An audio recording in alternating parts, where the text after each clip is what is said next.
Cocaine is a hell of a drug.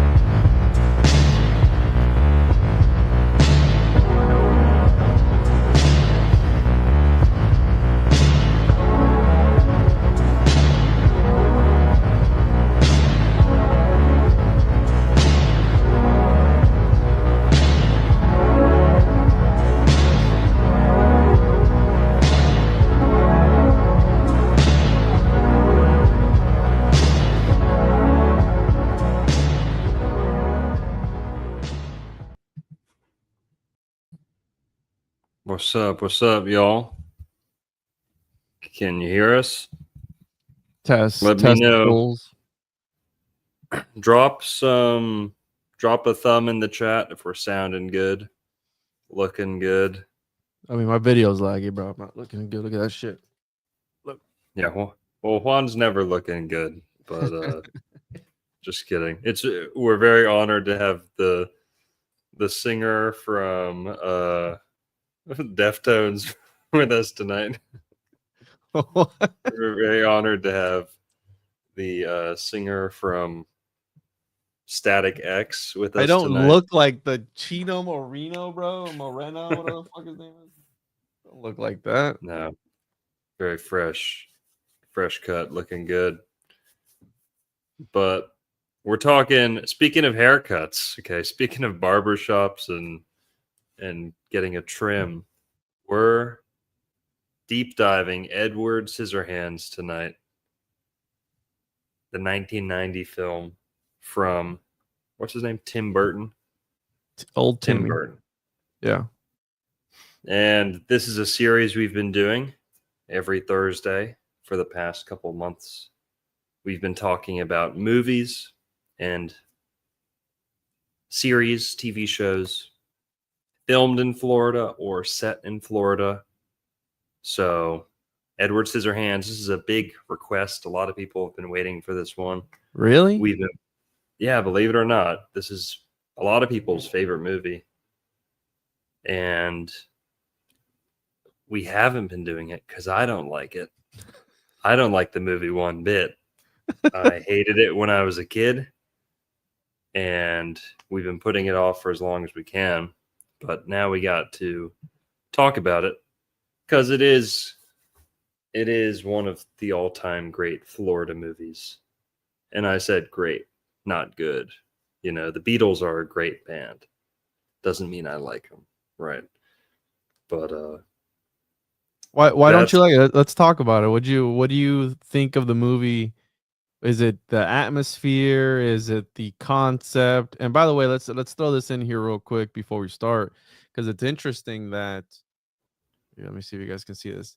Inspirations for the project, right? Influence by Universal Horror, The Hunchback of Notre Dame, The Phantom of the Opera, Frankenstein, obviously, and The Creature from the Black Lagoon, as well as King Kong and other various fairy tales. So we got the one from last week, right? Did we do that one last week? Yeah, that's an interesting link between the last one we did. Yeah, so and this one. Inspired again. They took inspiration, and we're gonna talk about it, right? The house, you can actually go. I think they sold it a couple years ago. The actual house that Edward stays in the movie in Lutz, Florida, and you can go there. It's actually a little museum that you can go to, and they'll give you like a tour. It's got Edward Scissorhands memorabilia and everything inside of it. So, but yeah, I just wanted to throw that in there because it's interesting that Creature from the Black Lagoon was in there. We can talk a little bit about, I know we've talked about Genesis and Florida being the Garden of Eden, that whole connection. I think this kind of sort of ties into that a little bit, right? And you can kind of see the parallels between the Beauty and the Beast and this sort of monster. He's a little bit different than Frankenstein, but it kind of, right, it's the ending, people kind of mob up on him and all this. But yeah, we can go through the movie if you'd like first and talk about it a little bit. But yeah, why don't you like it, dude? I don't like it because it's creepy. It's not like a good creepy. It's not like an esoteric occult mystery creepy. It's just like autism, weird, like Lynchian. He's kind of a contemporary to Lynch, but when they're kind of caricaturing like Americana, like the white picket fences, the neighbors are all nice and Nosy. cookie cutter, and yeah. And I don't know. It's just kind of very anxiety inducing. I don't like movies like that. But I just honestly, Johnny Depp is just weird. It's just kind of juvenile. I like juvenile movies. I like bad movies too. I just don't like it. I have an aversion to the character. I don't like Tim Burton. I should just say that. I like Johnny Depp. I don't like Tim Burton. I don't think I like a single Tim Burton movie. Can't stand it. I liked, which was the one he did, Beetlejuice, right? That's the guy behind Beetlejuice, Yeah. which is also very creepy. His aesthetic is very creepy, very psychedelic, right? Like how you're saying you compared him to Lynch. You think he's like a Lynch type? This movie is because that's kind of how I think of David Lynch, is who I like a lot. I like David Lynch's stuff. Um it reminds me of Blue Velvet, where it's like, I don't know how to say. I'm not a movie critic. I hate thinking like this. Fucking, but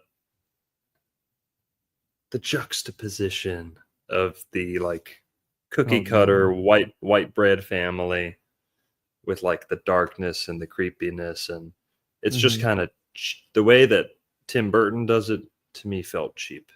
I like the way David Lynch does it, but You know what I really find interesting is that when you start to peel apart a movie, right? Hindsight's 2020, but when you start to peel apart a movie, like who was gonna play that role, or who would have been in that role, and you start to see other people, would it have been the same if, for example, I think Tom Hanks was picked to be in this at one point? I you, believe it was. Anyways, there's a few different options, and they settled in on Johnny Depp. They wanted to get Tom Cruise on it, who was hot at the time, but they didn't because I believe he didn't like the ending of it, and he wanted it to be have a happier ending. And obviously, this movie doesn't really have a. They actually talked about Michael Jackson expressed interest. Tom Hanks, William Hurt, Robert Downey Jr. Could you imagine these movies with these this particular movie? That's why it's like the perfect storm, right? Would it have popped off as well as it did if it wasn't for Johnny Depp? And right, Johnny Depp's weird history recently with the whole Amber Heard and everything. He's kind of like a real life uh, homunculus, I guess, because they cut his thumb off, they shit in his bed. Like there was all this weird stuff going on. You have Elon Musk tied in there too, because yeah, supposedly he was hooking up with Amber Heard. So we can kind yep, of link this. ecstasy fueled threesomes, We can kind allegedly. of link this into right the transhumanism a little bit in that aspect of it because they're all in that same circle, right? Yeah, But I always find that trippy of imagine Michael Jackson in this movie in some tight latex, weird bondage looking character. Apparently yeah, he uh he threw up a bunch of times doing this movie because of the heat in Florida because he was in this damn, latex suit. He had to yeah, get out. They did his makeup like 2 hours every day for like 4 months for this movie. And the scene where they're feeding him the ambrosia or whatever it was that they were feeding him, ugh, he yeah, actually threw up like 3 or 4 times during those scenes that they were doing. Like they were doing different cuts. So again, imagine running around in that in the Florida heat and humidity, dude. Can you imagine how mhm, sweaty your balls would get? How sweaty yeah, your ass crack would be, dude, after 5 minutes of being in that? mhm, Dude, no. It's crazy. So, anyways, let's talk about the movie a little bit, the premise, and then we can get into the I guess symbology of it. And I have some stuff that because apparently he saw what was interesting was that Burton had a dream of let me find it here. Go ahead and talk while I find it here. Sure. This movie, let's talk about where in Florida it was. All I right, gotta I double found check. it. It was near Tampa Bay, Lutz, Florida, and then there was Lutz, a right. facade of the castle in Dade City. I have it all pulled up here. Hmm. Yeah, so the movie, it's not set in Florida, I don't believe, right? There's no mention of where they are in the whole movie, to my Mm, knowledge. no, I don't think they do. It's Yeah, so supposed to be California. they never talk about where he is or where the movie's set, but they do show, you can see it looks like most of the movie there's not much of a set. It's all So that's behind the scenes. this is Dade. This is Dade City. So they were building the facade of the castle, Yeah. and there was this, I guess, production stage or something, and they did the outside shots of the castle. Where the hell did this guy go? Where'd you go? How you gonna leave when I'm talking? I'm talking to you, bro. Yeah, I All right, heard all you. right. They took the plants and everything from, I forgot where. It's all in here, but yeah, this is them building the set, the facade of the castle. And this is Hmm. Dade City. This is not Lutz, Florida, where the movie took place. Right. And to get an idea, Lutz, Florida, I'm going to show you the actual house that the movie takes. You would never know that this is the house that Edward Scissorhands took place in, bro. Look at this. You can actually go here, and I guess they sold the house a couple years ago, and apparently the people in the house, so 1774 Tinsmith Circle, you can go there and knock on the door, and the people will give you like a tour. Like the backyard is all decorated, the inside is decorated with the when he cuts out the little devils of the paper and he opens it up, like they have actual memorabilia from the movie in the Hmm. house. And so, yes, this is the actual house in Florida, and this is what it looked like in the movie. It's completely different. Like you would never be able to tell that's the house unless somebody told you.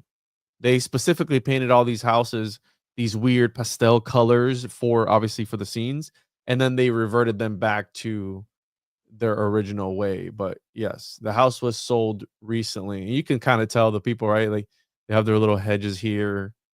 So, and there's a video of the inside of it.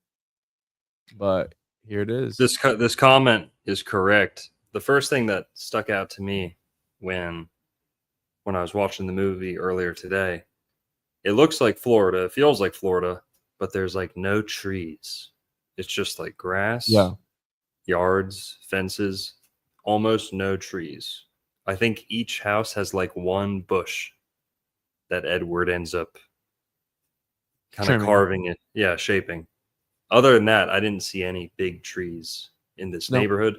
So it gives it a very eerie kind of almost like video game map, right? Like you're in a video game. Very It's like, Truman Show, bro. yes. Oh, yeah. Very Truman Show. It has the same aesthetic and same kind of color palette as Truman Show. Mhm. Also, Here you have the shopping center, Southgate Shopping Center. I don't know where this is at exactly, but it's somewhere in Florida. For sure, the house is in Lutz. You can go mhm, here. So the Edward Scissorhands house is officially a museum now. right. And I found the thing I was going to talk to you about. So this movie, they say, kind of peers into an aspect of Tim Burton for whatever reason. I'm sure he's a nice guy, but he's probably a little weird, judging from his aesthetics that he chooses to put in his movies and things like this. But the genesis of Edward Scissorhands came from a drawing by then teenage director Tim Burton, which reflected his feelings of isolation and being unable to communicate to people around him in the suburban Burbank. Now, he said that Burbank looked a lot different than it did when he was a kid, so that's why they chose this Florida location, because it fit his childhood memory of it better, which is the same thing of Truman, right? Isn't Truman's last name Burbank? Is it? Pretty sure I it don't was think so. Burbank. Truman Show. His name is, I'll tell you right now. Yeah, Truman Burbank. That's his last name because it was supposed to be set in Burbank, California. So all these directors, for whatever reason, they want to do it in California, but they end up shooting in Florida for whatever reason. But Truman Burbank is because they wanted to do it in Burbank, California. Now, what's interesting about this, the drawing depicted a thin, solemn man with long, sharp blades for fingers. Burton stated that he was often alone and had trouble retaining friendships. I get the feeling people just got this urge to want to leave me alone for some reason. I don't know exactly why. So we have this weird drawing, almost like a sort of egregore or demon. It reminded me of Slender Man.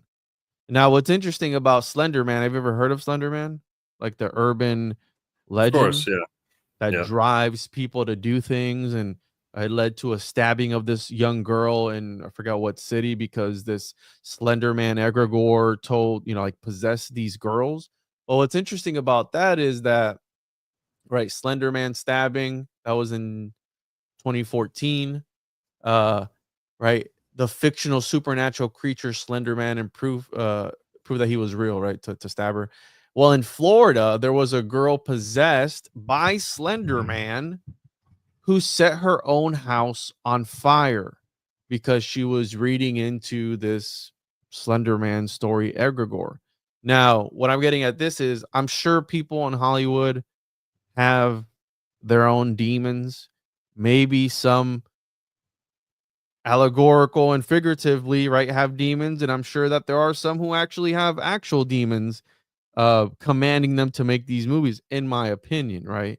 And therefore that would kind of uh explain the imagery and things of like this, because in the movie, right, this particular movie, trample down the perversion of nature. You have like this super religious lady who's going around telling them that he's a demon of some sorts. I interpret this differently, right? Perversion of nature, which is related to alchemy and things like this. So we can get into that later. But again, we have this lady who's like telling them, like, hey, he's a demon, you need to repent. And it kind of reminded me of that, because a lot of these people, especially in Florida, where you have Disney World, a lot of the Disney stories, the original stories, were a lot darker than what we're being presented, right? They're all based off of Grimm Brothers stories that have a lot darker endings, and I'm sure the symbolism was a lot darker. And then Disney comes along and kind of speaks to the monomyth within people, and they kind of twist it around so everyone relates to it. Usually the mother or father gets knocked out, right? And the main character goes through some sort of trauma in order to come, zero to hero type of thing. Everyone can resonate with that. I mean, that's the archetypal story in any movie, right? The good guy fighting the bad guy, and everything bad happens to the good guy, and in the end he pulls on through and he makes it, right? The light at the end of the tunnel. Go ahead. This lady, she's pretty much right about him. I mean, Yes. he causes chaos, disorder, and ends up ultimately taking someone's life, right? And yes, the guy was It kind of was an asshole. self-defense. Longo was Yeah, self-defense. but if he wasn't there and if he wasn't committing adultery, none of that would have ever happened. But this lady is kind of right about him, right? They frame it as if she's the crazy person, she's the crazy Christian, but she's the only one that can detect that there's something wrong about him, that there's something off about Edward. Everyone else just kind of is so ignorant or just kind of in their own lane too stuck in like the being nice, everyone's nice, the small talk, neighborly small talk, you know, like if you have something in your teeth, your neighbor might not tell you because they're not an actual friend, they don't want to have the uncomfortable conversation, right? So none of them are kind of addressing that there's something wrong with Edward, that he's troubled or whatever. Some of them are kind of spooked, but she's the only one who's making a big fuss over it. And eventually, later on in the movie, Edward, to our knowledge, has no like theological religious background, right? To our knowledge, from what we know so far in the story, he knows nothing about the Bible or like He's kind of retarded. I mean, religion. Yeah, he's uncultured. But towards the end of the movie, and I guess we're gonna have to give a little rundown of the whole movie. But towards the end of the movie, he takes revenge against her and carves the devil out of a bush in her yard. So he knows what the devil is, and he knew that, and he wasn't saying anything to anybody. And that's what he made in the show and tell. He made little devils. Did he? I didn't pick up on that. Yeah, and the show and tell, he made little devils, like cutouts of little devils. But you're right. How would he know, right? If he doesn't have any sort of theological standing or understanding of anything, how would he know what that is like? Right. Unless he came from some dark arts, right? So this is the mansion that we saw, the facade of the castle, I guess, this gothic steampunk-esque cathedral, I guess you could call it, church, whatever. And it starts out with she's telling the story of this guy named Edward, right? This thing named Edward. And we find out in the end that that's her, right? So she's telling, I guess, her granddaughter or somebody, the story. And it starts off and it's talking about this inventor who gave everything to this creation of his, a heart. I forget the words that they use, but again, anyways, like a heart and all these other things. And he never finished him. He was missing the hands, right? Because he had a heart attack before he could finish his creation. So it starts off with that. She's an Avon representative and she's going around trying to sell. You remember Avon? Is Avon still around? It's not around anymore, right? They went bankrupt. No, I don't know anything about them.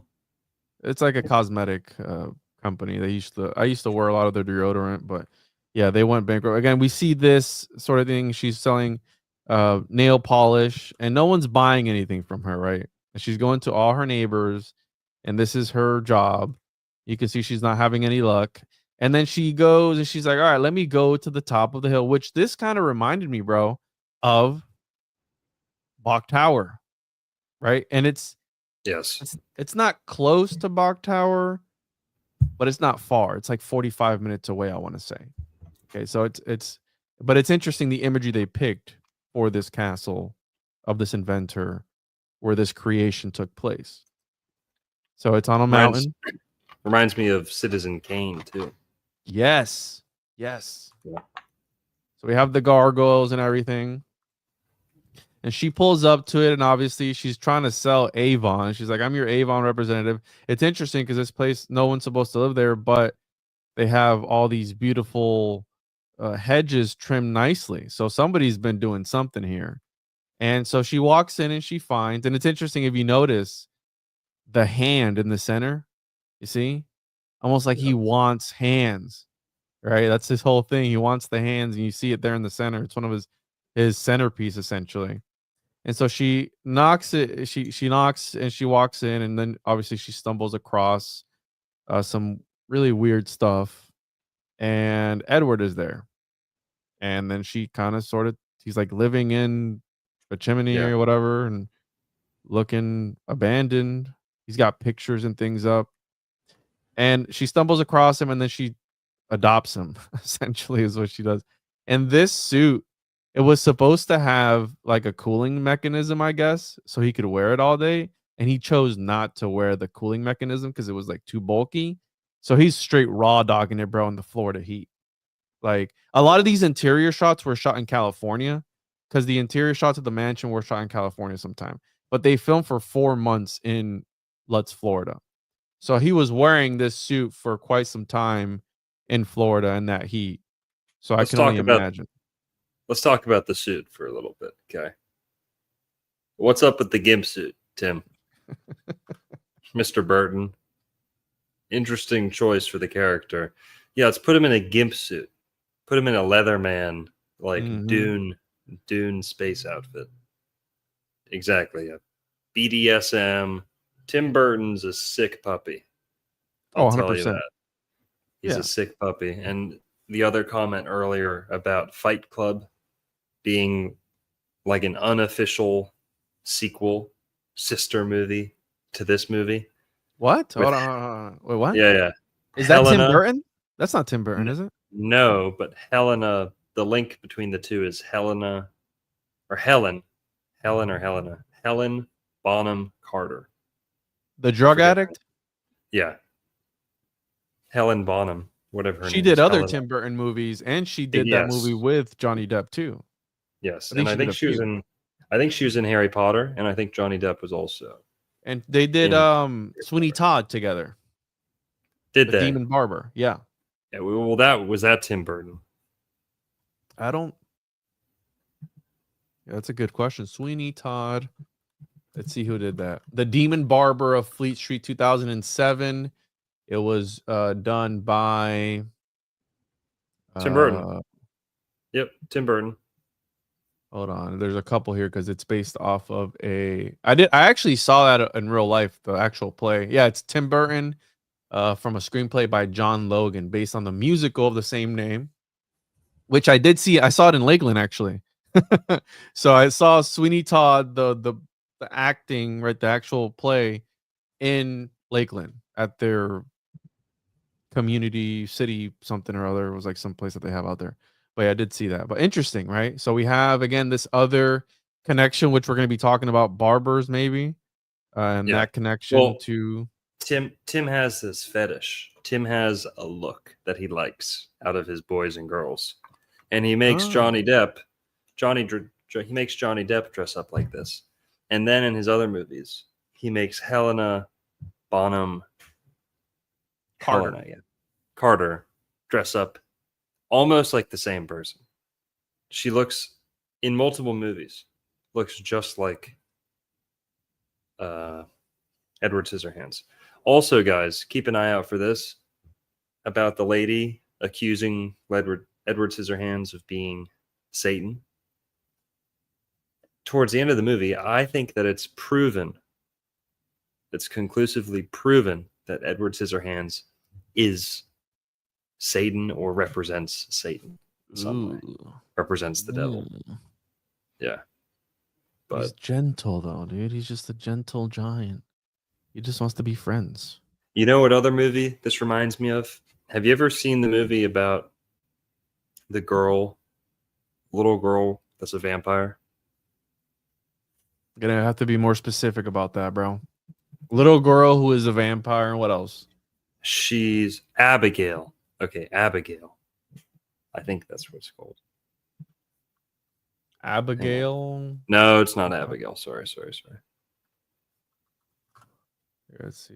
Is it Abigail? Is a 2024 horror Let comedy? me in. It's Let Me In. It's called in Swedish. It's called Let the Right One In. In English, Ugh. it's called Let Me In. It's see if you can pull that up real quick. The Yeah. Wikipedia for Up that. here. It's a very This one? interesting take. Yeah, it's a very interesting take on the vampire story, right? The Hmm. vampire trope. This is a very interesting take on it. It's basically where there's a little girl, she's 12 years old. Yeah, 12-year-old girl who's getting bullied. She's new in town. She's getting bullied. And she is seemingly like always in the right spot to get bullied in front of this other kid to where this other kid, this boy, starts like developing like protective feelings over her, like he wants to stand up to the bullies, you know, because and every time he sees her, like, yeah, he feels bad for her, wants to be her friend. He starts developing feelings for her, right? And she's a cute little girl, right? You know, nothing to be afraid of. Just feel bad for her. Turns out, we're talking about a different movie, so I'll give you the short version. This little girl is actually a vampire. And this is how she's an immortal vampire. I'm way more interested in this movie than I am Edward Scissorhands. But this girl, little girl's an immortal vampire who's been around like since medieval ages. Like she's been around, she's like 1,000 years old, right? And this is how her and her species have evolved to like for survival, is not by fighting or like, you know, terrifying people. It's by befriending people, like getting people to stick up for them. And instead of being scary and hiding in the dark, they're like, she acts very wimpy and provokes people to feel protective over her, get involved in her life, and then she uses them as like that's her thrall. You know, that's a vampire thing. That's always been a part of the vampire legend, is that they can enthrall people, right? Mind control, yeah. Yeah, and something that I'm linking to Edward Scissorhands is, I don't know if he's a vampire. There's nothing really vampiric, but it seems like he can enthrall people, and this bone chilling effect he has on the viewer. But everyone around him's like obsessed with him. You know, all the girls want to bang him too in town. Mm-hmm. The one girl especially, which we're gonna get to. But in this vampire movie, this little girl, you realize over the movie, that's how she gets by. That's how she stayed alive for so long. And there's a lot of like parallels and analogies, commentary on like society. Like, is this how women act? Like in general, you know, is this how kids like learn to act? Is this how whatever? But at the end of the movie, you know, and she starts killing people in the movie. Like she shows her true colors. But you find out that her dad, what's supposed to be her dad in the movie, is just the last little boy that she got to become like her guardian when he was a 12-year-old boy. Whoa. Sucked his whole life out of him, made him give up his whole life to become first like her boyfriend, to protect her, keep her safe, pay for her. And then as he gets older and she stays the same age, she's stuck as a 12-year-old girl forever. The boyfriend becomes the dad, and then she starts looking for a new boyfriend. And she swaps them out like a hermit crab swaps out a shell. Okay? And this is, yeah, the way better movie than. This is the kind of shit you watch, bro? I mean, you can tell I'm more interested in that one. But basically, she, at the end of the movie, you realize she's not even a girl. So not only is she ruining lives, she's a boy who cut off her genitals, bruh. What? to make herself look like a permanent 12-year-old girl. And she doesn't age because she's a vampire. Jesus, But dude. I couldn't help but think about that movie like the whole time I'm watching Edward Scissorhands. Maybe that's why Edward doesn't want to do it. He's missing the gold member, right? And you never see him take off his clothes. You No. never see what's underneath that suit, you know, and he's so The pale. doc forgot to put the cock in the robot, and it can't. That's why he's not interested, right? Yeah. He was gonna put the hands in before he got to that part. So, anyways, all right. That's a weird movie, dude. That's 2010, so that's kind of old. Here, let's talk about this real quick. Vehicular Alchemy with the $9.99. Hey, boys, I tried to leave a bit on Juan's page too, but there was no supercharge button. Demonetized, baby. So here's 5 for each of you fellas to get the juices flowing, and maybe other will join me in tipping y'all. Appreciate it. Hell yeah, man. After taxes and everything, you owe me $250. Narco. So I'll pick it up when I stop by the bookstore. So have it ready for me, bro. So, Okay. all right, we have him in a weird gimp suit thing. He's not interested in any activities with women, obviously, but he kind of develops romance. Yeah, I'm not seeing shit from that super chat. He kind of develops a romance with Winona Ryder. Is that her name? Yeah. Her character, right? They kind of fall in love, and it is a romance story where he wants to embrace her, but it's like the Midas touch. Whatever he touches, he destroys because he doesn't have real hands. But it's kind of weird because he can do really beautiful things with his hands, like do people's hair, do the dog's hair. He's very creative. He can do the hedges and weird shapes, but he can't love anyone physically, right? You can't hug them because he would Right. destroy them. So it's kind of like a double-sided thing. It's like a paradox where you can make beautiful things, but you just can't touch anything. And it reminds me of, again, the Midas touch where everything turns to gold. It's valuable because it's gold, but is it really valuable when everything turns to gold, even the people you go to embrace and things like that. So Mhm. here we have Yeah. him. And a variation of that story is the green thumb, too. Anything you touch turns to green. Gardeners, a gardener is said to have a green thumb. A good gardener, Yes. you compliment him, you say you have a green thumb. So here she's kind of right riding him around, and he's obviously never been out, right? Yeah, and see what I mean about the vampire stuff, like, and you bring up a good point. Like, not only can he not hug anyone, to me, that's not the main thing for him. It's just that he doesn't show, like, Emotion. yes, yeah, exactly. So when all these people are like, they're so in their heads, like, oh, do I love Edward? Do I not? It's like, where are you getting that from? He hasn't even said anything. Uh, I feel like this is normalizing like autistic behavior. I feel like, getting girls to just go crazy over like the mentally unstable and, punks and fringe Look at his creatures. And suit, bro. yeah, What? What is that? People cosplay as that too, by the way. yeah, So here we go. We have her. This is the lady that's kind of right. Sex, seductive, right? sex crazed. Yeah. Yeah. Notice So she's got head hair. She's got red hair too. oh, They're like, yeah. without a soul and the Nephilim connection too. All right. So here We it got to talk. is. Go ahead. Go ahead. Sorry. I was just going to say, we got to talk about too. Apparently, have you guys heard about this? Tim Burton has been accused many times of being racist. Have you guys heard about this? Now, I'm not saying I agree or disagree or whatever, but it's a thing.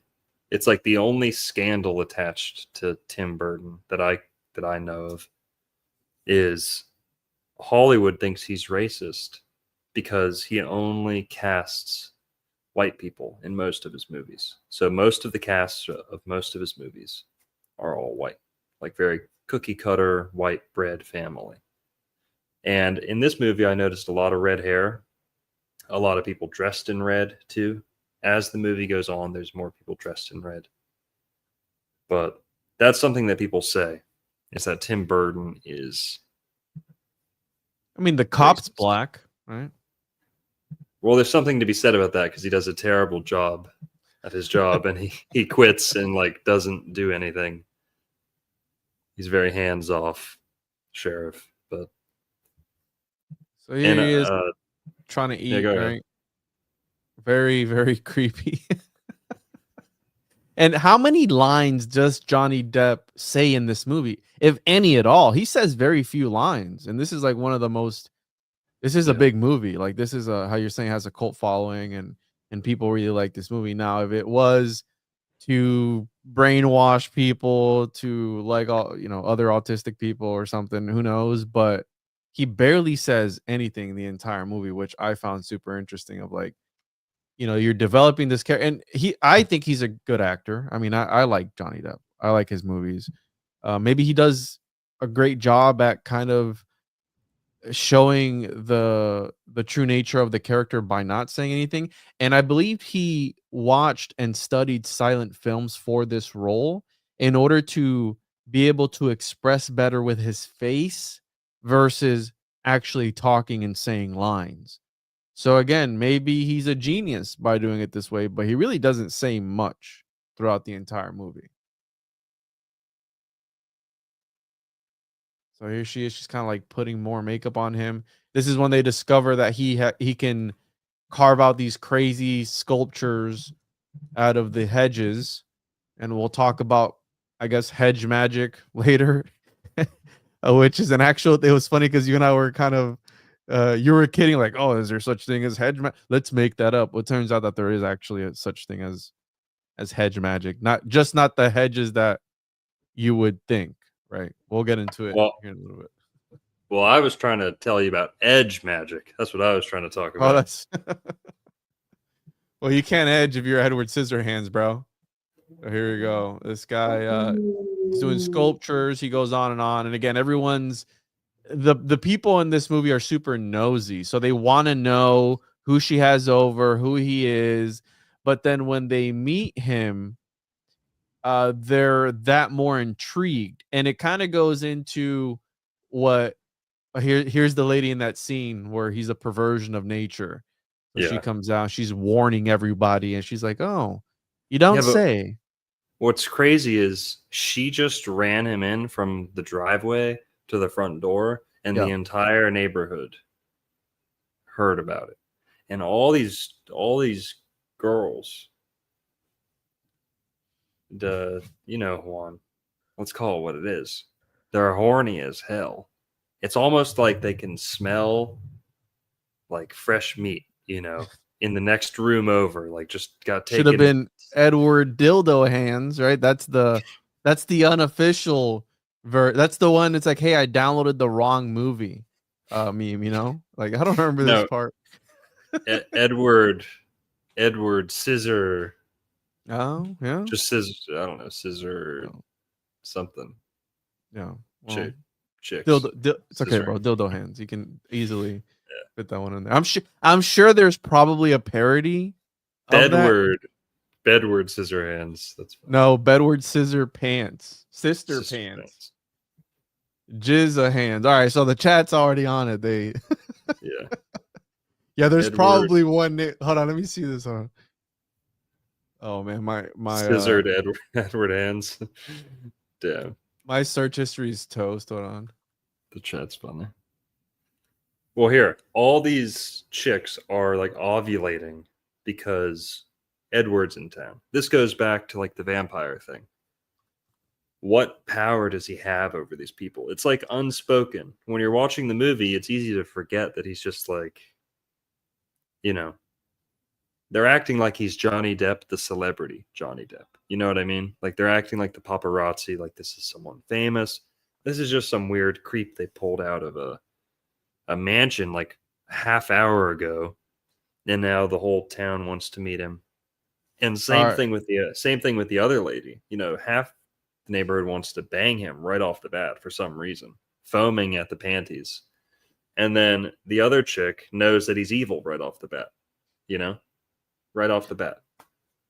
So there is a corn movie named Edward Dildo Hands. You want to read it? It was aired September 23rd, 2024. September 23rd, 2024. I know. I was.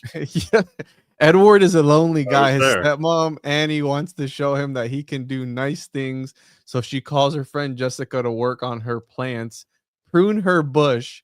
Inspired by his skill, the two MILFs trade Edward's fingers for rubber dildos. So somebody did take the idea. We can't take the idea, bro. It's called MILFwood. So if people want to check Edward penis hands.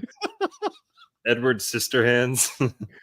Oh, somebody did it. Somebody couldn't resist. They saw this and they were like, yo, we got to get in on that.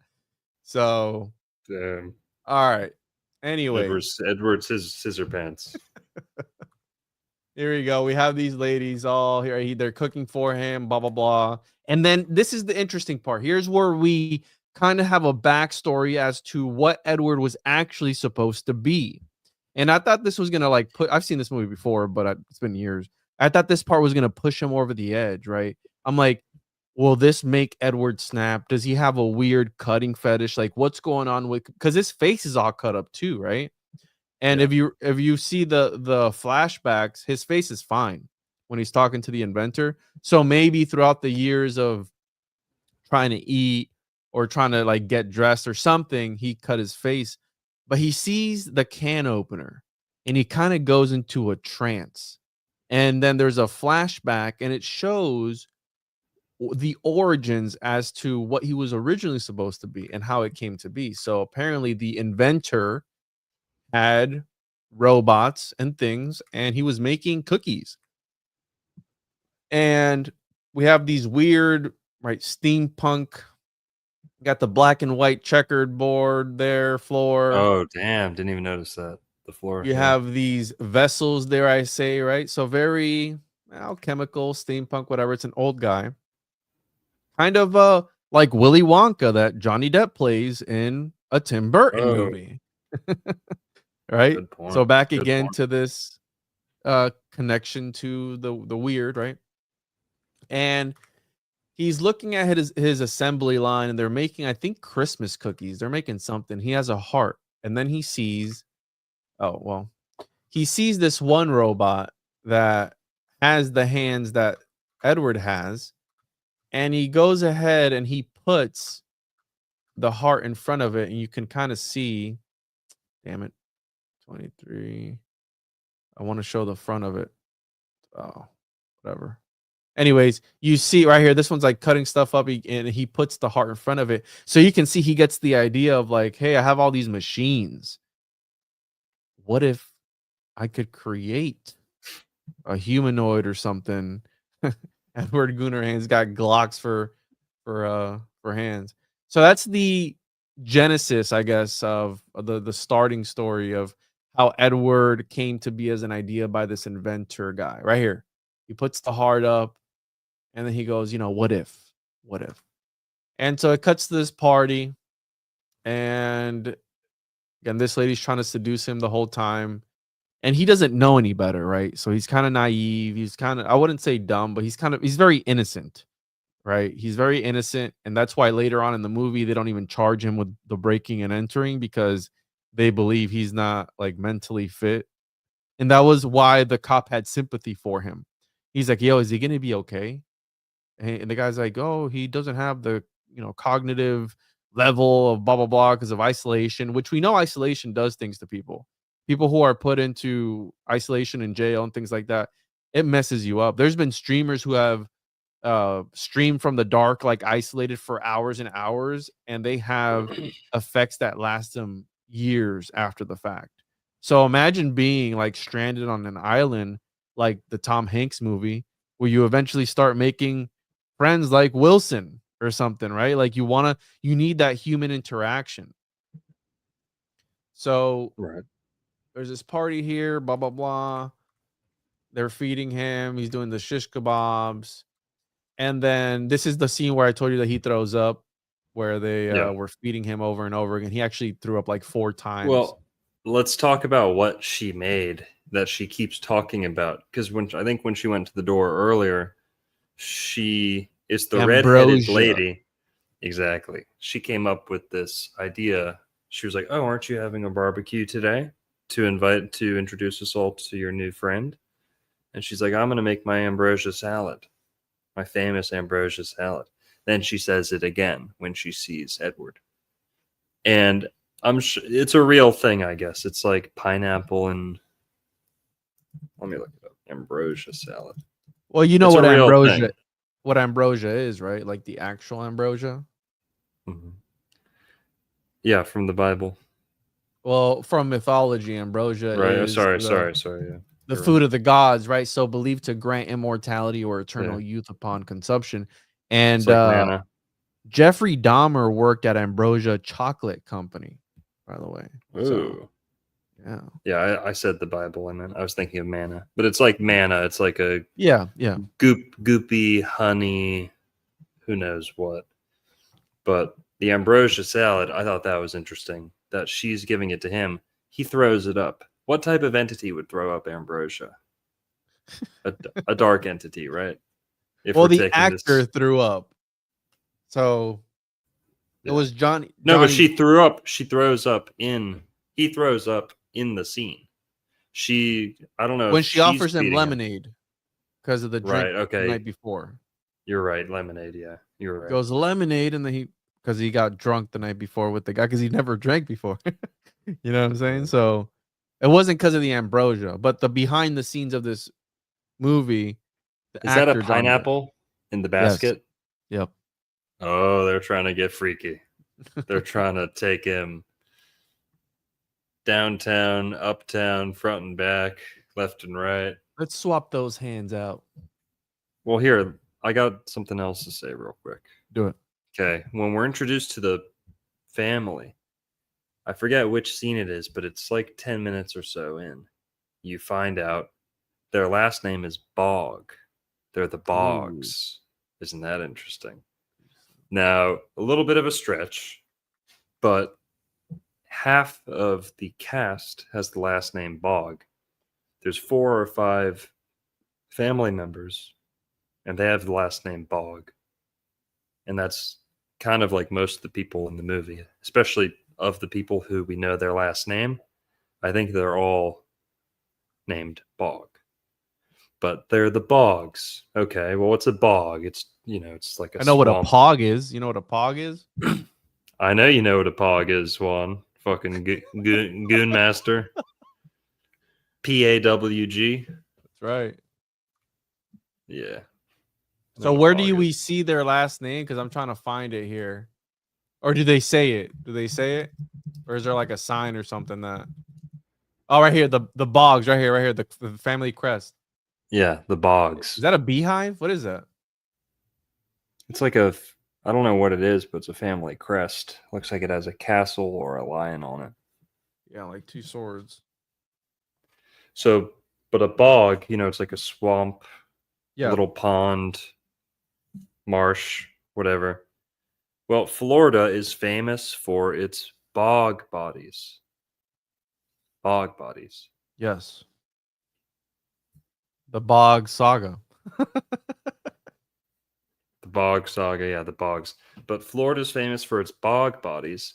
Most famously, the Windover Bog site. This is near Titusville, east coast of Florida, kind of close to Orlando-ish, Vero but Beach? up against the coast. No, not Vero Beach. The bog bodies. Windover site. Wasn't that the if you Vero saw- man? Oh, the No, Windover. Yeah, Vero Man's a little different. But the bog bodies at Windover, they pulled at least one giant out of the Windover bog. Here we go. Yeah, the And Windover. they say that these are 8,000 years old, 8,000-year-old bodies in Wow. Florida. They were very well preserved when they pulled them up. And this is, like Juan said, the Vero Man and the bog bodies, those are like the 2 most famous archaeological or anthropological discoveries in Florida. And then there's another one in Warm Mineral Springs, which is pretty significant. But the Windover Bog, that's the most kind of significant discovery in recent Florida archaeology. And the Windover site, it something like 100 people, 50 people, 100 people, a lot of people, a lot of bodies. And when they pulled them up, they called the police. I assume you'd probably call 911 no matter what if you found a body, but they called 911 because they thought this was like a fresh murder scene. They thought that they had discovered a serial killer's dumping spot because the bodies were so well preserved. So that's a testament to how preservative some of the water in Florida is, because it's so mineral rich and because it's oxygen free, this bog water. Oxygen free, nothing decays. It just stays preserved, if not like mineralizes. So the bog bodies, they came up. I don't know if they had hair, but from the pictures of ones like that, it looked like they had hair, and they looked fresh, looked like they had died recently, very recently. That's what the people who found them said. So the bog bodies, yeah, on screen there you can see it. Water burials. They try and link this to like a water mortuary culture that existed in Florida in ancient times, where they would bury their dead in shallow ponds. That was their preferred kind of ceremonial method of burial. They would take their dead and lower them into ponds, and then they'd drive stakes through them, or they'd be in like a basket, and the basket would be staked down to the bottom of the bog. So they're like pinned to the bottom of the swamp. And over time, this is like 8,000 years ago. So they were submerged underwater back then. Water level rises even higher since then. Now they're even deeper down, encased in more stuff. And when they pull them out 8,000 years later, they look like they just got buried like a year ago. They're incredibly fresh. With their brain still intact. That's crazy. Still had brains. Yep. Skin and brains. All right. So Bogs. the bogs. All right. Here we go. We're at 37 something or other. So they got the party going. And now they're talking about golf on there. They're like, "Hey, you're invited to golf with us." And then and when I saw this scene that she was kind of like pushing to eat her ambrosia, there's some witchcraft where women put their blood Yep. in the food to Oh, I know one. Okay. Come on. uh, You know how many ain't my first rodeo, okay? You know how many times that's been yeah. So I want to give a shout been out there. to 5-Leaf Clover for gifting the 5 memberships over on the Juan Media channel. Shout out to you, bro. Appreciate you, dude. So yeah, anyways, that Oh, is yeah. part of some witchcraft where women put their blood in the food to cast a spell over the man, like a love Yeah. spell, things of that nature. It is a and that kind of ties into what you were saying about witches and them being barbers or workers in salons because they like to take the hair of people to do things with it. Yeah. Yeah, we didn't talk about that yet. That was off stream when we were talking about that. But yeah, a little bit later, I think that's what she does. He starts doing that as a job. I just got the hiccups, sorry. Here, we'll talk about He's this. Oh, well, go he's ahead and talk about that, and then we'll talk about this. he starts doing hairdressing for dogs, and it seems like she does something similar for her work. And then his mom or adopted mom is in that industry too, kind of cosmetics and stuff. Mm-hmm. But the fact that I was telling Juan before we went live that it's common for witches to work in jobs like hairdresser. Why? Okay, well, let's list them. Hairdresser, dentist, orthodontist. Okay. Fields of work where you're literally like clipping parts of people's bodies off and disposing of them, hopefully. But you don't have to dispose of them if you don't want to. If you're in charge, if you're cutting people's hair, you can do what you want with the hair. As long as they see you kind of sweep it up and like bring it. That's bring why it I to the cut my neck. own hair, dude. I don't go to Good. salons. Yep. I work Yep. hard for my hair, so I keep it. It's a good reason to, because witches really do believe in this stuff, that if they have a piece of your hair, they can do a lot with it. They can get a lot out of you. It's almost like having your social security card, right? Spiritually speaking, like behind the Sympathetic veil. magic. Yeah. Exactly. Your DNA is in there, right? So This is a good comment right here. Shout out to Polybius. They used to do surgery as well. well, yeah. And that makes me think of also dentists, like I said.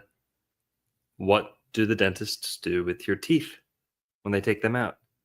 They just go in the trash. I had a friend tell me that they ask for all their teeth. That when they go to the dentist or whatever they have done, they say, give me the tooth. I'm not leaving here without it. And go have a look through all the movies and stories about witches using hair, teeth for dark rituals and stuff like that. So also we were talking about how Brazilians, people of the Brazilian faith, let's just say, Brazilian bankers and Brazilian, just kidding. That Brazilians are often Brazilianish. They are often hairdressers.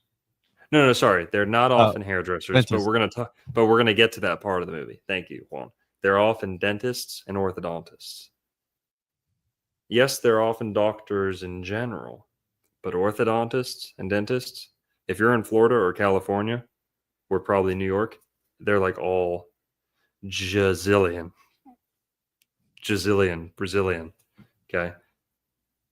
Yeah, be careful. The wisdom teeth. Yeah, be careful. Oh, he's fucked. He left it in Mexico. I think he told me about that too, actually.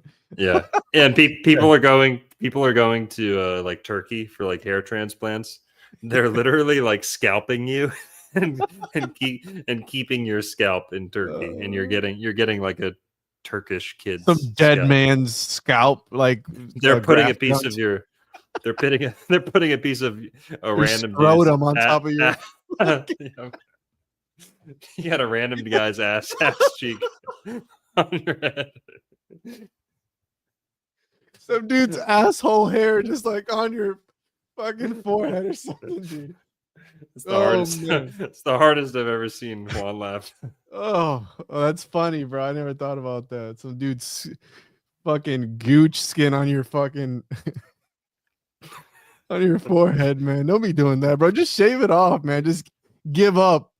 Just give in, embrace it. If you're losing your hair, don't even waste your money on that. Don't do that. Oh man. All right. So, all right, continue, dude. You can't be saying stuff like that. All right. Juan tried chia growing his head. Yeah. I'm not going bald. I just prefer less maintenance. That's why I shaved off the mustache, because I got tired of fucking having hair in my mouth all the time. That shit's annoying, dude. So it's just like shave it off and then just don't have to worry about combing your hair in the morning. Just do your face and ride out, bro. You know what I'm saying? No, I think your boyfriend complained about the hairs poking. Yeah. Poking him, yeah. On some Kanye West shit, bro. His cousin you were like, babe, I want a beard. He was like, babe, it hurts. You're like, fine, we'll compromise. Just kidding. You caught me, dude. All right, so here we go. This is the part. Are you done with the witches and the hair and the teeth and all that? Well, we're gonna get back to it when he starts cutting hair, and he gives the succubus, the redheaded chick, he gives her a haircut later in the movie. But we'll get to it. He has a dream, and it goes back to it shows some plans of the inventor, and I think this is right here. So here we go. So we have his anatomy. We see his anatomy. He doesn't have a schlong, all right? So he's got to use his hands, but we see how he was created.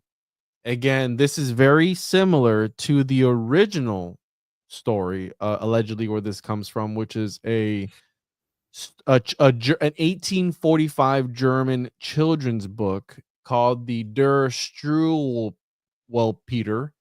and it's again for children, and it's to teach them, lessons and things of that nature. And the one that is kind of Edward Scissorhands with this guy here is a story about a boy, a lazy, dirty boy who does not groom himself properly and is consequently unpopular. So kind of you see it's kind of inverted in this movie because he is popular because he is different.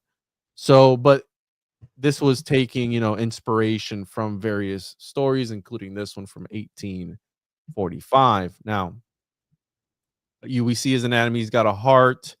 He's got some parts in here. This is his lungs. Blah blah blah. We see that he's got like some kneecaps and things like that. So essentially, he is an android humanoid type of thing, and we see the inventor here reading to him about etiquette and teaching him, Yep. when it's okay to do things, when it's not. And he kind of cracks a joke, and you see the character of Edward Scissorhands. You see he doesn't have any cuts here, right? You see that. Yeah. And let's read some of these books. What do these books say? We have engineering news, chemical and engineering news. We have some medicine in there. We have some stuff, right? I don't know if he was an alchemist or not, but he's got some stuff in there. And he's teaching him about how to be human, right? But he's half man, half machine, I guess. And there was an interesting fan theory that I saw on Reddit where people were theorizing if the inventor was taking parts of himself to give to Edward. Because think about it. Where do you get the body parts from? Some of his parts are machine, sure. Where the hell did he get a head? Right? Where do you get a heart? Is Yeah. this dude again like some pseudo Frankenstein? Because it is very Frankenstein-esque, right? This story, where kind of the creation destroys the creator. In the end, he kind of goes haywire and starts offing people, which is the archetypal Frankenstein story. Now, Yeah. I wouldn't consider him a homunculus per se, more of a golem, right? Because golems are more robotic AI. They lack a soul, which is, and this is where the comment of the lady in the beginning comes into play, because a lot of these creations that these alchemists would create were perversions of nature. They were occulting the occulted nature of the occulted aspects of nature. So they were taking things that were supposed to be, occult in nature and exposing that, bringing that to the front. And that's how you get abominations like the homunculus, because they were mixing things that God put in reality in a sort of alchemical way to bring forth this thing. And as long as they weren't messing with demonic influences or demonic entities, it was considered Christian magic. It was considered natural magic. So a lot of these alchemists were able to exist with the church at the same time because they were practicing good magic, right? Because they weren't using demons to help them in their work for whatever reason. So when this lady came out and was like, he's a perversion of nature, absolutely that can be interpreted in an alchemical sense, because he is an abomination of nature. But where the hell So did the body parts come from? Go ahead. right here, his legs are off. Right. It looks like Yeah. he's sitting cross-legged almost, but his legs are off. Yeah, he's on top of the Now, table. what's interesting here is his hair is really nice too. Like his hair is normal. It's not all fucked up and like homeless. And like you said, he doesn't have any scars. I just noticed this. Like someone pointed it out in the comments. I didn't even notice. This is how the male brain works. Okay, a girl would notice right away, but apparently he doesn't have eyebrows for most of the movie. I Oh, didn't even notice. oh. At least in this scene, he doesn't. But him not having eyebrows, you know what it makes me think of? What? John D. Rockefeller. He didn't have eyebrows? People. He had alopecia. He lost all his hair. Something like alopecia. Oh, wow. All his hair fell out. And some people say that is a devil thing. Ooh. That it happens to people who engage in, it happens to innocent people, but it's been said that There he is right it's there. been No hair. yeah, it's been said that the Slender Man like archetype. Mm-hmm. Some people think John D. Rockefeller was the devil, you know, father of industry. He's, sharp dressed. Etiquette, too. The whole thing about etiquette, it's said that Satan has good manners, right? The sharp Oh, dressed man, yeah. right? With This, that this hat, right? gentlemanly. Think of like Al Pacino and Devil's Advocate, too. That Satan is a very well dressed, well put together guy. You know, he can lose it and go ape too. But this thing about Satan having class and etiquette, this scene also makes me think of all the scenes in the house makes me think of Mordor and Sauron, right? It's like, Yes. oh, the Shire, beautiful, elves, Rivendell, the Shire, everything's sunny and beautiful. But nobody's talking about this giant like black mountain, that right? Like they were kind of ignoring it when it was like forming, like all the orcs are just starting this big army and people are acting like it's not even there until it's a really bad issue. Yeah, The Nightmare Before Christmas too has that Slender Man-esque character too with the Yeah. jack-o'-lantern or something. And the blades on the fingers. Mm-hmm. Yeah. Well, when Edward's there and he's getting taught etiquette and this guy's making him, it makes me think of Sauron in Lord of the Rings. How Yes. Sauron, he doesn't have a body. He convinces his thralls to make him a body, right? He gets his Ooh. followers to make him a body so that he can come into the earth. This is the thing that I think most people miss about Edward Scissorhands. He's a creep. To me, he's the villain. That was my takeaway. He's the bad guy. He's the creep. It's not that he's evil. He's an abomination. That should have never happened. You know what I mean? Perversion of nature. That one lady's right. She has the gut feeling. But the way that he's getting taught etiquette here, also, humor. Not everything's satanic, but humor and dark humor is right. The word satire comes from Saturn, and tragedy and comedy. Those are kind of Saturn's two hats, his two masks that he wears. So it makes me think of Sauron, and that's kind of the AI transhumanist agenda too. Is what a lot of religion people believe is that if you make a machine that's capable of consciousness, it will get filled Yes. with with a negative consciousness.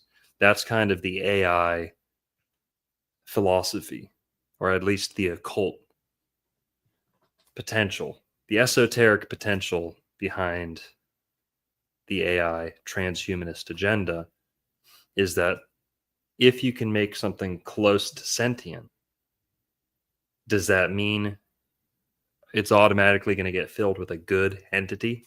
No, probably not. I mean, no, that's why there's all these warnings against creating life, false life, interfering in the spark of life, the breath of life, makes me think of, they don't really, in the movie, you don't really see him for what he is. Everyone's acting like he's just a Look normal at that guy. smile, dude. Yeah, everyone's acting like he's normal. But ultimately, he's robotic. He's an artificial humanoid in Yes. some way. And it seems, yes, he's attempting to have good feelings and he's attempting to feel love and all this stuff, but he's an abomination. His wires are all messed up. And I do think that this transhumanist agenda is kind of being advertised or predicted in this movie, where if you create this Frankenstein thing, a homunculus, whatever you want to call it, if you create this thing, no matter how big or small it is, if it's a vessel for consciousness, you better take great measure to make sure you're pulling in a good spirit, right? And if you have an angel on the phone, why would you want to put it into a robot? The angel can do what angels do without a body, right? That's where the negativity comes in. It's the dark entities who need a body to do what they're doing because they're on a lower plane than us, Mm-hmm. right? They need An a angel, physical medium. Yeah. yeah, an angel doesn't need or want to come down to the physical realm. But these things that are lower or lesser than us, they want to come up. So a ticket into a human body or a ticket into a little robot. You know, you ever see like the Christian pastor who's talking about the Furbies? He's like, these Furbies, these are, don't be mistaken now. Okay. What? The Furby, that's like the With little like the little talk. beaks?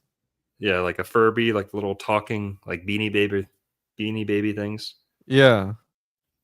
Yeah, there's this old video of like a super Christian, like fundamental Christian who's afraid of calls, thinks everything's demonic. And Check this one out. he's got like one of his kids' Furbies, and he's like, The fuck is that? don't be mistaken now. These Furbies are straight from the devil, okay? They talk, they preach. I heard one call the name of Satan under its breath. He's saying all this stuff. He's like, and there's something to that. If a thing can talk and like respond to people in the room, what's stopping a negative entity from inhabiting that vessel? Well, this gets into the stories of the homunculus, like Albertus Magnus and all these guys that created the brazen heads that would prophesize and talk to them. The Knights Templar, Baphomet, allegedly was the head of John the Baptist, right? Because there are ancient, at least Egyptian beliefs, that if you have the head of a prophet, it'll prophesize to you or divinate to you. So this idea goes far back. And the point of a homunculus for some scholars was that it was actually a vessel. Uh, some called it artificial demon. Others called it, a vessel. It had no soul. So it could be inhabited by an angel or a demonic entity, right? Depend. If you look at the origins of alchemy, which come from the Nephilim, right? What a better safe, what a better a backup plan than to teach this to people so later on you could come back, right? And we have this whole thing now of cloning and how you said this transhumanist agenda where when will, if the body is a perfect specimen, right, to house a soul, right? We don't know what a soul is, we don't know what consciousness is. If the human body and anatomy can house this thing, how far do we need to go down the line until computers and electronics are also perfect enough to attract a consciousness or a soul or something of this nature? Because we have quantum computers, whatever the hell that means, that allegedly the way that they compute information is by reaching into parallel dimensions and extracting information from this parallel dimension into ours for us to then decipher it and see if we can use that information. That's allegedly how they've said these quantum computers work. I mean, you have people talking about this all the time. This is nothing new. This is years old at this point. So what else do they have behind the scenes? So I'm absolutely on board with you when it comes to that. I do believe that yes, let's say Edward Scissorhands is humanoid robot golem homunculus Frankenstein creation. He's a humanoid thing. He's a non-human or something, right? And it's kind of reminding me of, right, because you're talking about demons and things of this nature. And his suit is kind of reminding me of Deadpool, which Deadpool is also kind of demonic too. He's immortal. He's a mutant of some sort, right? Yeah. And he's an anti-hero is what they call him. So kind of reminds me of that a little bit. Yeah. 100%. So anyways, we have him here. He's trying to smile and we get introduced to the Winona. The grape van. The The grape van. Yeah. So here, I'll take this one, Juan. Okay. I'm the van expert here. I'm also Oh, the yes, you grape. are. I'm also the grape expert here, but I'm also the grapist of the show. What the hell are you talking about? Go ahead. It's almost like halfway through the movie where we meet the love interest. It is Winona Ryder. she plays the daughter, the teenage daughter of the family that Edward Scissorhands hasn't met yet, but he's staying at her house. He's staying in her room because she's out of town or something. She's out with her friends, right? The parents have their hands off the wheel. They don't care much about their kids, right? And the daughter, teenage daughter, she's out getting pounded like all night in this flaming grape van that her and her friends like roll around town in. And it's a total Tim Burton perv scenario where he's at the beginning when you first meet her, they're in the van. They spill out of the van, right? Like, what are they doing in this van? And then later on, the boyfriend, her boyfriend, she's got a boyfriend. Edward wants to be with her. She ends up, pissing off her boyfriend, getting with Edward. Then the boyfriend ends up killing Edward at the end of the movie, but not to spoil it. But then a little bit later, so before that happens, the boyfriend and the girlfriend, his name's Jim, I think. Jim, right? And her name's Kim. Here, I'll tell you right now. Hold on, let me pull up the cast. So we have Edward, Kim, which is Winona Ryder. Yeah, she's Kim and he's Jim. So Jim and Kim, they spill out of this van. That's like where they've been for like the last day or couple days or whatever, in this van. And Johnny Depp's sleeping in her bed. She comes home, finds him in her bed. He pops the waterbed with his fingers, with his scissor hands, because he's... Doesn't Freddy Krueger do that too? He like comes up on the waterbed and grabs the people? I don't remember. I haven't seen any. Does. Well, Johnny Depp, they're shocked, right? They're scared of each other. They didn't expect each other in the same room. And whatever. Later on, the boyfriend and the girlfriend, Jim and Kim, Jim is like, come on, babe. We got to save up some money. How are we going to get all this money so we can get our own van, babe? Yeah. Won't that be the dream? You, me, the van, just banging all night long, just skipping school, van lifing. And as a van lifer, I did 5 years in my van. It's like... must have smelled crazy in there, huh? It's very grapey. Okay, the whole... Like, it's not a good van life he's talking about. He's just talking about, like, being up to no good in the van. And it's weird. It's creepy. It's like Tim Burton couldn't think of anything, like, more normal boyfriend-girlfriend stuff. I don't know. Do it. But, yeah, here, let's... Wogwam, thanks for the $1.99. Found you on Sam Tripoli's. I'm Californian. Yikes. Well, you can take your commie bucks.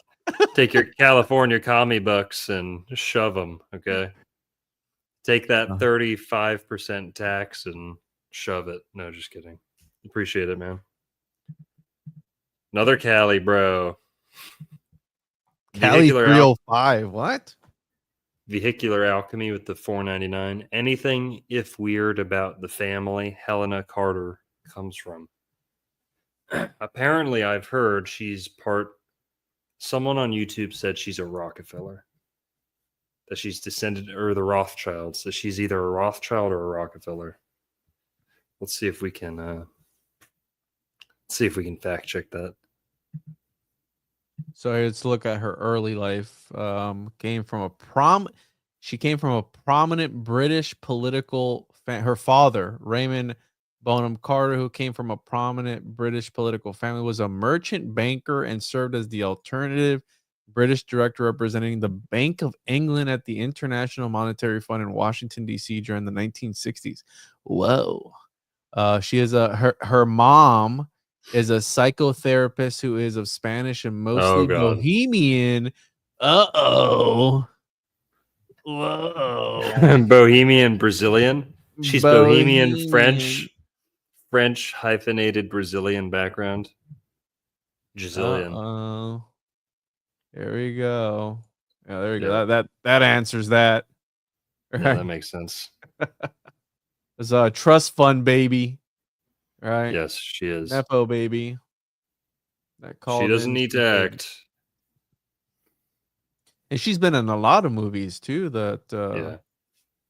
Tim Burton, a lot of Tim Burton movies. Charlie and the Chocolate Factory, Corpse Bride, Big Fish, Sweeney Todd, Alice in Wonderland, Dark Shadows. I haven't seen this one, but Johnny Depp's in it, of course. Fight Lord Club. Zed. Yeah. Lord Zed says Freddy Krueger is Edward Scissorhands. It's the same story. Makes sense.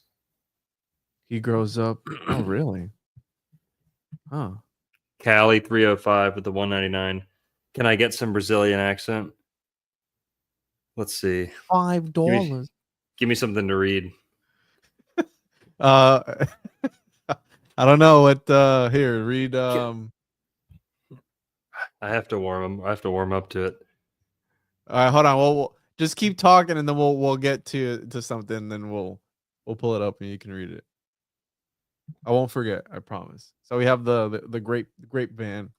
Here, this Scooby-Doo van. Yeah, the flaming grape van. The boyfriend's a douche. She comes home, she's scared.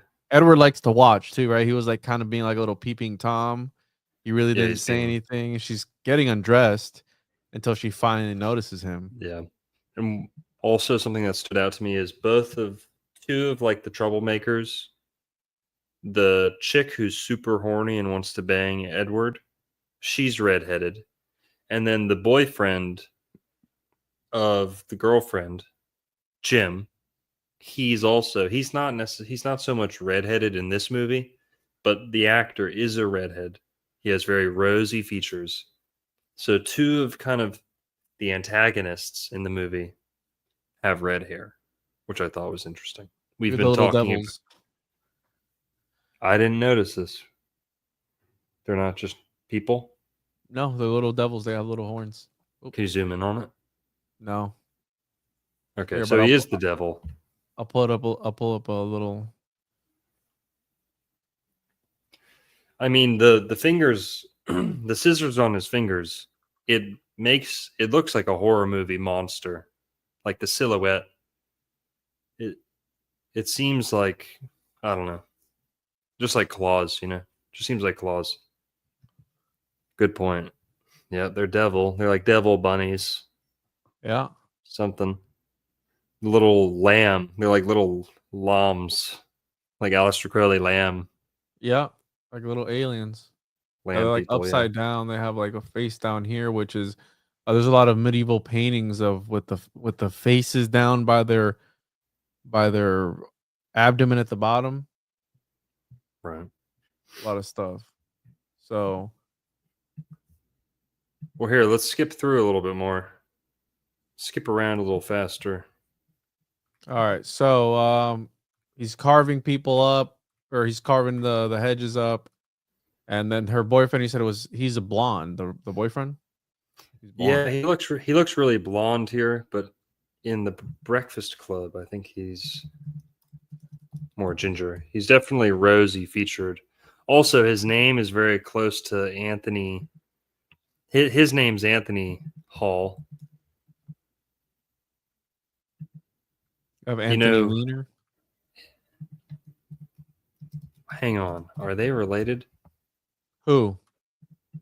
Dexter. Dexter's name is Michael C. Hall. C. Hall. This guy's name is Anthony Michael Hall. And they both, you said he's not redheaded. Oh, right here, he's not. You can. Oh, maybe it's the coloring. Yeah, he might be a little redheaded. He's strawberry blonde. In the Breakfast Club, he's more redheaded. Let me take this off because Yeah, in the Breakfast, her titties a little bit. Wouldn't want to he's get pretty flagged on YouTube. He has rosy features, we'll just say that. Definitely blonde, but I'm going to call it strawberry blonde, okay? But the similarity in names is is interesting. I have to check to make sure they're not related. I want to say at the bank scene, I think he calls him non-human or something or other because he has like no credit, no social security, no nothing. He literally doesn't exist, so he's not able to get a loan for his idea of a salon. Right there, he is, right there. Yeah. He's kind of redheady. I don't know. He's rosy. His skin is red, Yeah. He's definitely has red hair. It's just very blonde, But okay. That stood out to me. But go This? to the part. Oh, yeah, they frame him. A Yes. little bit before that, when he bangs the chick. Oh, Go to I the part skipped that where part because she kind of shows her chest. there's I don't no want to get. nips. We're good. We're good. All right. I mean, I'm demonetized. I Yeah. don't give a fuck, dude. I'm demonetized, dude. You're the one that we got pinged. If you want to see this, Yeah, he these goes to tits. the bank. I thought that was funny too. But okay, So she. this chick comes onto him. Just leave it. One of these. Go back to where she's straddling him. Yeah, okay. There. That encapsulates the scene well. This chick, what's her business? I can't even tell. She lures him into her business, like where she works. Brings him into the back room and seduces him. Puts him down in the chair. You can tell she's super into the blades. Like Yes.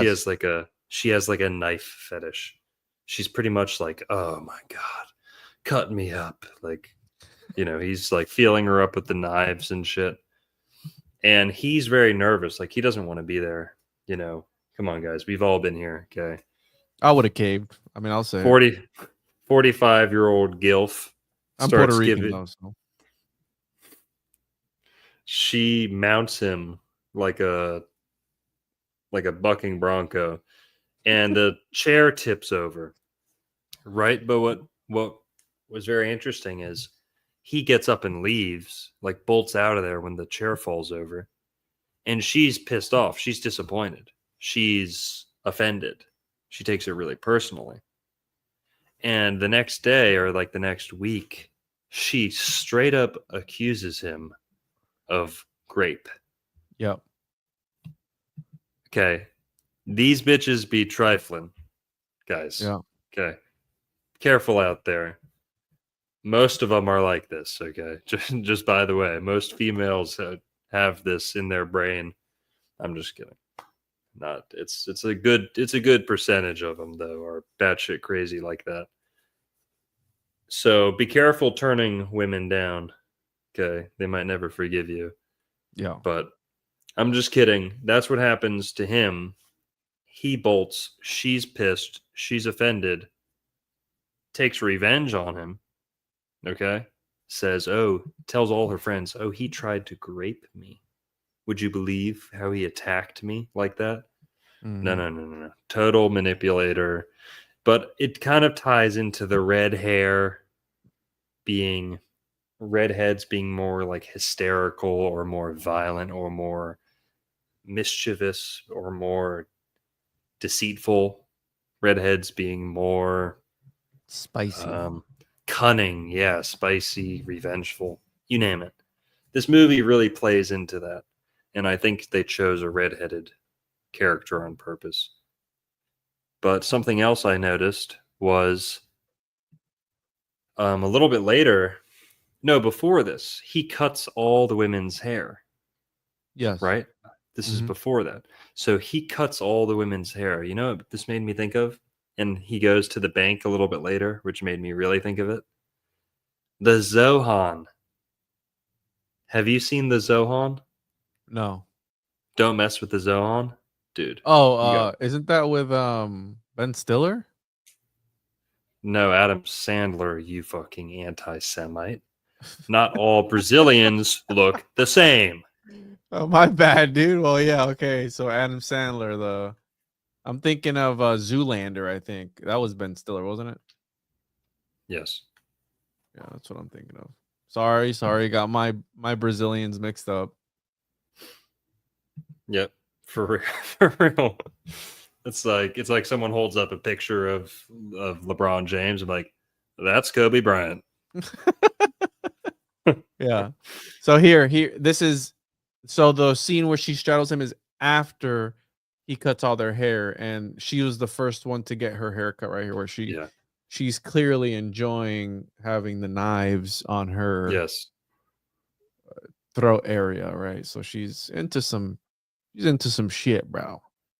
And He puts like the knife up against her throat, or like the scissor up against her throat, and like you hear like the razor noise. Yeah, right there. And she's like, she's like, she can't contain herself.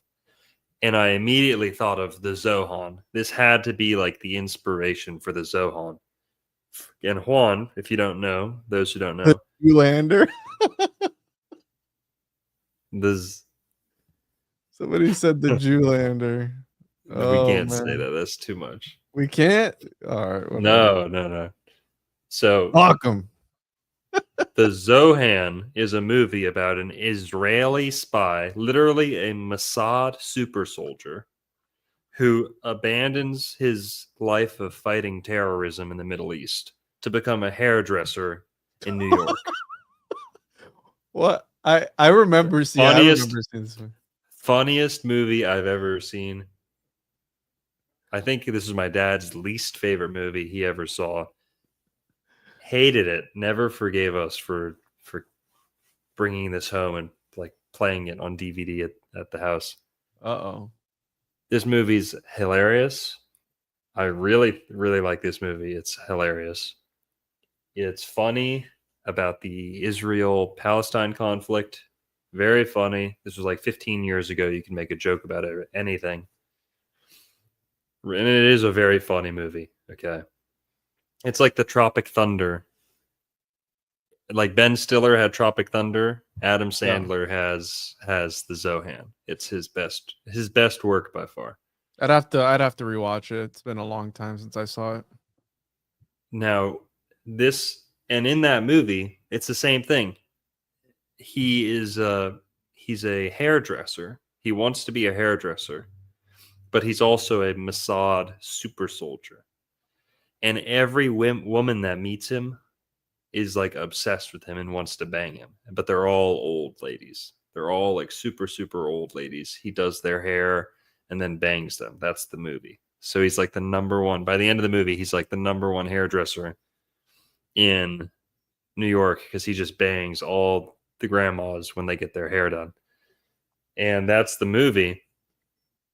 But it's like, why does he have so much power, you know? Is it like is he really that good looking, or is it like a Mossad thing? Right. Check out this guy's screen name. What the fuck? Oh man. Billy Madison is good. They're making a remake of that, no? Like coming out soon. I don't know, but Adam Sandler lives in Florida. Okay, dude, we're doing the Zohan next. Are we? Honorary Florida movie because Adam Sandler is as Brazilian as it gets, and he's from Boca Raton. I don't know if he's from there, but he lives in Boca. His mom lives in Boca, and Adam Sandler's always in Boca Raton, Florida, my hometown. So we're doing Don't Mess with the Zohan next. He was born in New York, bro. Okay, well, he lives in Florida a lot of the time. His father-in-law. You were born in New York. You were born in Puerto Rico. Get the fuck off the show. Get out of here. Adam Sandler's father-in-law arrested with gun and bag at Broward. Or I thought it said coke and bag. Never mind. Read that wrong. Anyways, all right, we'll do that next. We'll talk about that. There you go. Honorary Florida movie. All right, so yeah. Oh, and then he goes to the bank after that, which I thought was funny. The hairdresser scene, then he goes to the bank. Very kind of Brazilian coded. Which, by the way, the golem is of Brazilian lore, which he kind of fits that code. He gets caught here. They frame him. He doesn't know any better, so he's walking towards the police and keeps walking towards him. Here's the one black person in the entire movie, I think, that shows up, which Yeah. is the cop, and he's kind of sympathetic towards him.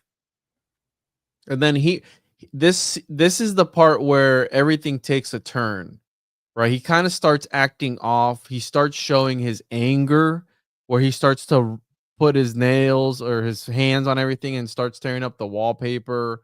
And that's when he goes on the rampage and cut all the hedges, the legs off the hedges he had trimmed, and then he did that devil thing in front of the religious lady's window with the red eyes.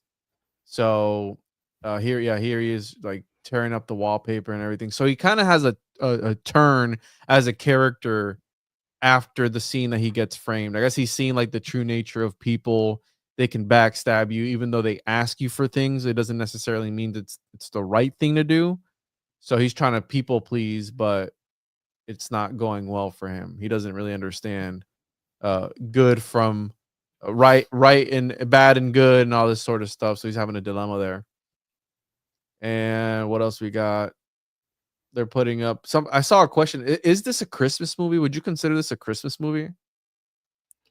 Yeah, towards the end. So this is the scene where he cuts her hand by mistake. He's kind of like swinging his hands around. He cuts her hand, and the boyfriend chases him away. He ends up chasing him away. She wants to break it off with him, and this is where he goes on his little rampage. And this is the scene where he does the little devil in front of her window, which is the lady that's been accusing him of being some sort of vessel and demonic entity, and how you're saying maybe he is the devil at the end, right? Because he does Yes. kill the kid in the end. They're Yep. wearing a lot of red, and then this is the scene where he gets chased. Oh, also, this is a thing that goes from the beginning of the movie till the end. He does a lot of dinosaur carvings. Yeah. He sculpts the bushes into dinosaurs, multiple dinosaurs. So, Tim Burton, nice try with your dinosaur agenda. Okay. Nice try. Is that a Brazilian thing? Did Here, a here, Brazilian here. find that? Yeah, yeah. Here, let me do my Brazilian accent. Steven Spielberg. Steven Spielberg. Jurassic Park. There we go. That's all you You get. sounded like what is it, Eight Crazy Nights or whatever, that Adam Sandler movie. You sound Oh like yeah. the little old man. What's his name? I don't know. What You is never his seen that? name? I have Um, seen it. Yeah, the animated basketball movie. kind of. Adam Sandler, Eight Crazy Nights. That movie's hilarious, dude. His name is it Davy Stone? Is that the one? Mhm. No, Davy Stone, White Duvall, somebody. Anyways, yeah, the little old man. You guys know what I'm talking about. This guy right here, the little man with the club foot or whatever it was. Anyways, you sound Yeah, like him. he's like a basketball coach, right? Yeah, yeah. Yeah, I saw that when I was a kid. All right, so this is the part where towards the end you find out he was gonna get a set of hands, and right before he's about to get his hands, the inventor has a heart attack. Right, so kind of different from Frankenstein. Frankenstein destroys his creator.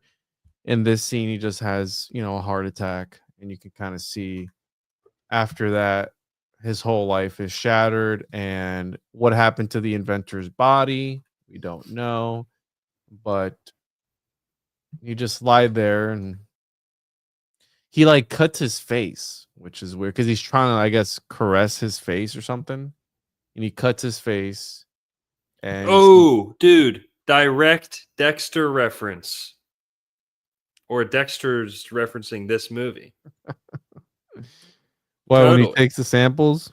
He every time he kills someone, he makes a slash on their cheek in the same way, and he looks at the blood just like that. Set in Florida. Right there. Yeah. Yeah. And what's the common thread? Maybe there's none, or maybe there's no official link between the two. But what the common thread is, psychopathy, Mm-hmm. murderous, like sociopath, psychopath, this kind of faking it.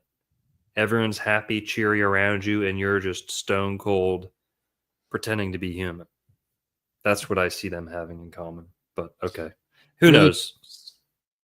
speaking of Florida, I wanted to add this when you were talking about the lady liking the knife by her throat or whatever.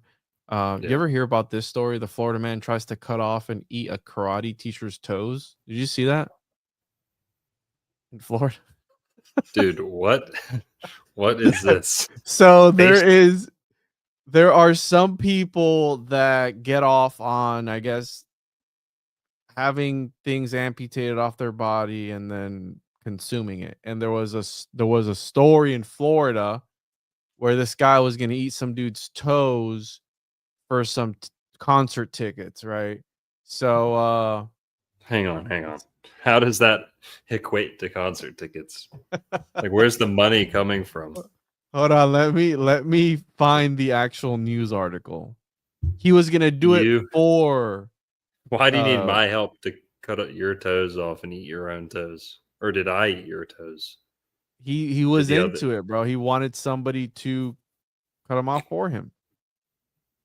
but Let's he see had here. someone else. Sorry, I'll let you get to it. Let me find it. Let me find it. Hold on. Uh oh my god. All right. I can't find it, but it was in it's Florida Man HBO series. It was one of the things that they spoke about.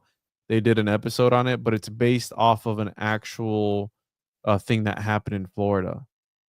So let me try and find I can't find the news article. I'm only seeing that one. But anyways, this guy wanted to have his toes uh cut off in exchange for some tickets. Let me see if I can find the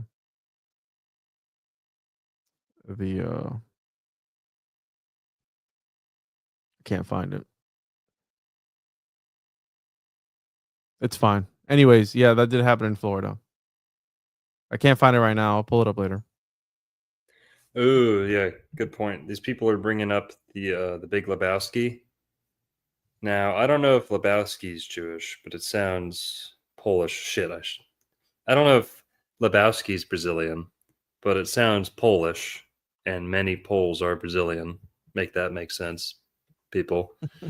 But basically, it's John Goodman who plays a Brazilian in the movie. He's like, "Oh, I can't go bowling on that day because it's the Sabbath," you know. And that's the guy who's like, "Oh, do you need a toe? I can get you a toe. You need black market body parts? I can get you those.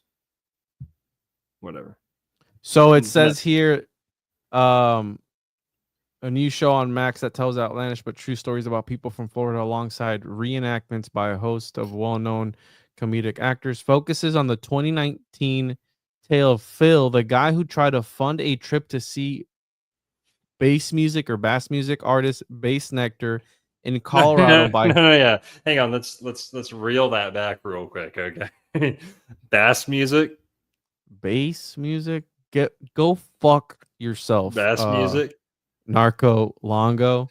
Who cares? That's Bass Nectar in I was Colorado going down to the river. I was fishing for by bass. I helping was a man he met on Craigslist cold fulfill his beer and a bag this of bass. fucking And asshole.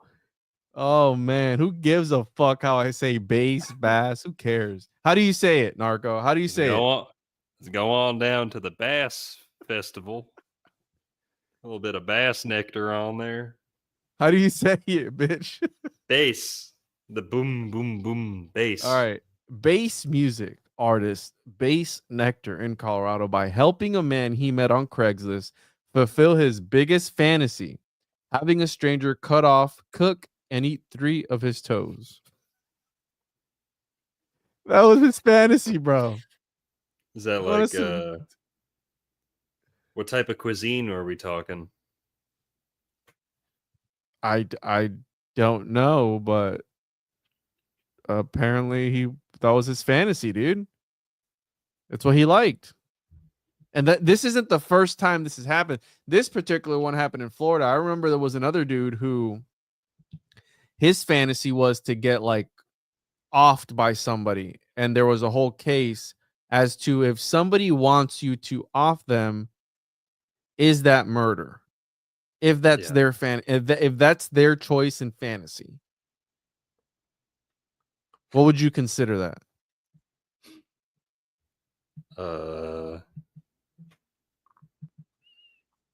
Manslaughter. I don't know. Yeah, maybe. Somewhere in between. Just call. We can't say this. I think we're in dangerous territory here. Are we advocating violence? Yeah.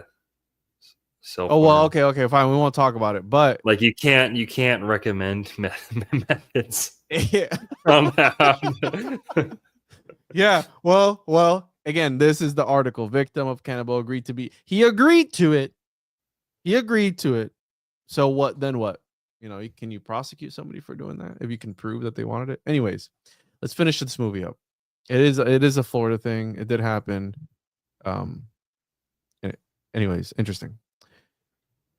We have here Winona embracing. This is the part where he can't hug her because obviously he's got knife for hands. And then her boyfriend kind of goes haywire and pulls up to the house.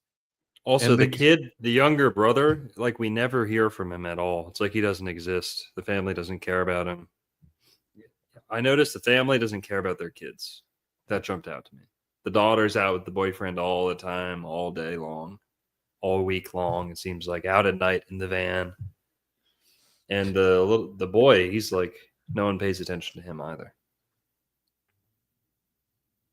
Here, the town kind of mobs up on him, right? Chases him off into the woods.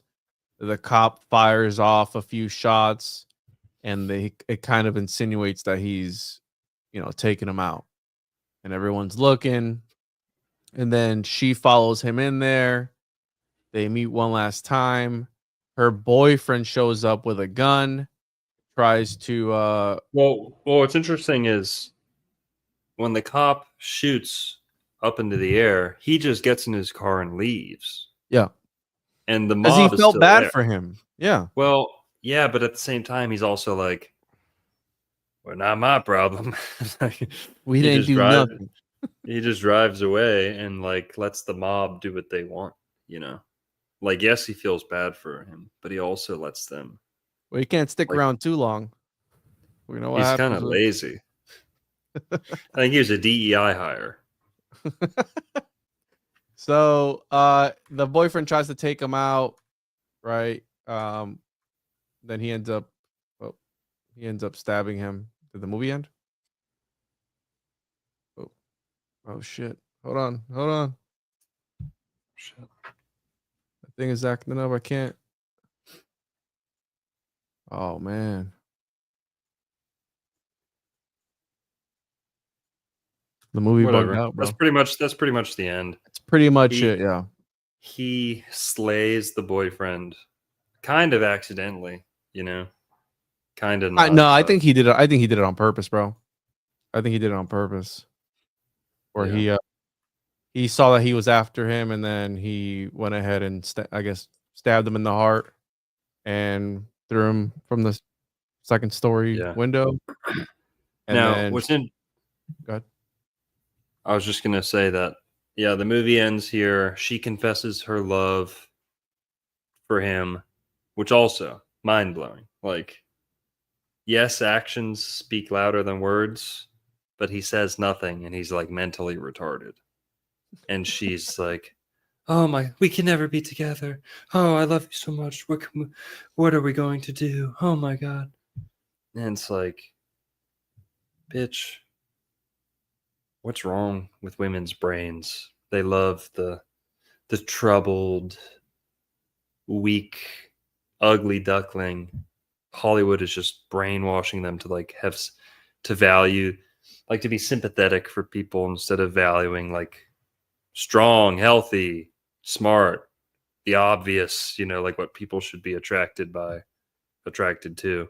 It's like weak, silent, sociopathic, all these things, whatever.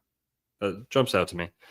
The point about him being the devil, like I said at the beginning, there's indicators that he's the devil. Juan pointed out the things that he carves out of the red paper. That's devilish. The lady, as soon as the religious lady clocks him, as soon as she clocks him when he first gets into the neighborhood, she knows right away that he's satanic. Right away. Doesn't even have to hear about him, know about him. She knows he's trouble. She knows he's marked by Satan, something like that. Yeah. She says. Yeah. What else? Satan, for those who don't know, hell is freezing cold. Satan is a winter deity. Satan is Santa at the North Pole, right? And this little mountain, like Mordor, okay? Mordor is like the Black Mountain in paradise, almost. The Shire's over there. The elves live over there. It's all nice and beautiful. And then there's Mordor. And this is like Mordor, but it also makes me think of hell. It's like hell in the middle of the world instead of like in the core of the planet, in the middle of the world, like the North Pole. Does that make sense? Like when people say over time, hell, a lot of people used to think hell was north, or that hell was where it's colder. Over time, as more witches started to get burned, Witches and bitches.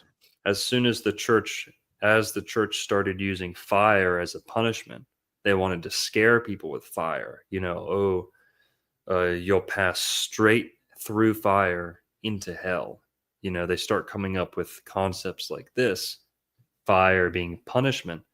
Then they started making hell flaming hot and burning, right? Because that's the immediate pain when you're tied to the stake and burned at the stake. It hurts. Well, put that to the side. Hell is supposed to be cold. Hell's supposed to be freezing cold. Dante's, the deepest layer of hell, Dante's Inferno, is a blizzard. Yeah, it's freezing cold. So, what is life? Life is warmth and humidity. What is cold? What is death? Cold and dry, right? In order for life to exist, there has to be warmth, light, and moisture. Death is the absence of those. So Satan's realm is cold, freezing cold. Satan is Santa. I'm not saying it's necessarily just the North Pole, but hell used to be a name for the North Pole. Then hell became a term for the place down under, right down below. Now, how'd this happen? They used to say in the middle of the world, in the middle of the earth is hell. Now, on the flat earth model, the middle of the earth is not it's not the core of an apple. It's not the core of a ball. According, on the geocentric model, the Ptolemaic model, the center of the world is the bullseye in the middle of a circle. That's the freezing cold center of the world that they used to think of as hell. Like Helsinki, hell. Mm-hmm. And then they came up with the heliocentric model at roughly the same time that they're burning witches, like, 1400, 1500, 1600, the globe and the ball model and the heliocentric model start to become prevalent. It's also the Inquisition, where they're doing most of the burning. The church is doing most of the burning and interrogations and witch trials and all this. So hand in hand, you had the ball theory and you had the hot, fiery hell concept going hand in hand, right? So the center of the earth used to be, hell at the center of the earth used to be the freezing cold bullseye of the planet. Now it's the scalding hot core of an Earth, of a globe, right? You see? So hell is freezing. People forget about that today, but hell is freezing, snowy. Juan in Spanish, we say winter, invierno, right? And in Yes. Spanish, you say, sorry, and for hell, you say infierno with an F, Hmm. right? Just a simple V versus an F. That switch between hell and winter in Latin languages. When, keeping in mind that this movie's filmed in Florida, what force is strong enough or powerful enough to make it snow in Florida? Because they make it look like he's shaving ice, he's carving ice, making an ice sculpture, and that he makes so many ice shavings that it makes it snow all over Florida. And apparently the lady Kim or whatever, she tells the story like, "Oh, I know he's still alive because whenever I see it snowing in Florida, we know it's from him." Now, yes, that is, it's like part of the story, but it's also a part of Satan. Another nickname for the devil is the weatherman, or like the person who's in charge of the weather, the deity that you sacrifice to for better weather, right? So there was this association between the weather and the devil and God. God controls the weather. But I'm talking about this specifically, Hmm. a guy who's already been accused of being Satan, The marked Prince by of the Satan. Airwaves or something like that. What do you call him that? Prince of the Air. Yeah, something like that. And Edward Scissorhands, not only is he part of like this transhumanist agenda, he can manipulate the weather too. Like Well, he can make it blizzard in Florida, you know? and that's the part where it kind of jumps into the homunculus territory because that's his magic, I guess, right? Because homunculus Mhm. are supposed to be magical because they exist in two realities at once because they came from the art. They came from magic, so they have some magic to them. So this is maybe his more magical aspect. Maybe his presence of like wow, kind of lulling people to sleep to like him, right? This charisma that emanates Yeah. from him is also part of his magical power, if you will, right? Yeah, you're right. Something else, my last note here. This movie is super pedo coded, super PDF file coded. Okay. Not only is the douchebag boyfriend obsessed with stuffing his girlfriend in a van, right, and just like prowling, and that's like his one aspiration for life is to have a van to bang chicks in. At the end of the movie, when Edward is like missing, there's a neighbor, very creepy neighbor, who's sitting in his garage or sitting in his driveway. And the son, remember I said we don't hear much from the son for most of the movie. The parents are like negligent parents. They're like disinterested parents. Like they're there, they're fulfilling parental duties, but they're not there like emotionally. Like they're so invested in the small talk and the neighborly, like, "Hey, Tom. Hey, how you doing? Hey, Steve. We'll see you at the barbecue." You like the artificial, like emotions. That's one of the more interesting things that is being conveyed through the movie is that Edward Scissorhands is so like autistic and weird, but at the same time, this is like, oh, it's so deep. The neighbors and all the normal people, they're like the ones who are artificial and like putting on fake emotions. I don't know. It jumped out to me that they're not involved in their kids' lives very much. Like I said, the daughters with the boyfriend in the van, and the kid when Edward's missing. The kid, the boy, the younger brother, he's I don't know if he's trying to help or if he's just walking down the street by himself. It's like, where's this kid going? Why isn't he with his parents? His parents are like they're not doing much. And then one of the neighbors says something really weird to him. And this like tied it in where both of the kids are getting like pursued sexually. And the parents are like, parents are nowhere to be found.